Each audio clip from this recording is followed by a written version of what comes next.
સૌથી મોટી વાત, શાંતિપૂર્ણ માહોલમાં મતદાન પૂર્ણ થયું છે અને મતદાનનો જે બિલકુલ આંકડો સામે આવી રહ્યો છે તે હવે 60 સુધી પહોંચી રહ્યો છે। સ્થાનિક સ્વરાજ્યની ચૂંટણીમાં મતદાનનો આંકડો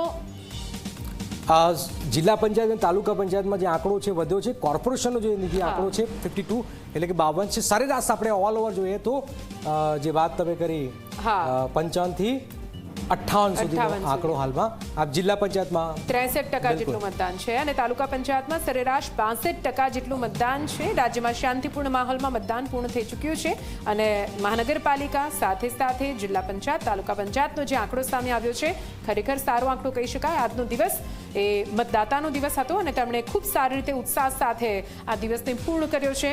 હવે ઈવીએમમાં તમામ ઉમેદવારોના ભવિષ્ય સીલ થઈ ચૂક્યા છે। કોના હાથમાં હવે આ અલગ અલગ મહાનગરપાલિકા તાલુકા જિલ્લા પંચાયત અને નગરપાલિકાની સત્તા આવે છે તેના પર પૂરા ગુજરાતની નજર ટકેલી છે। બિલકુલ બિલકુલ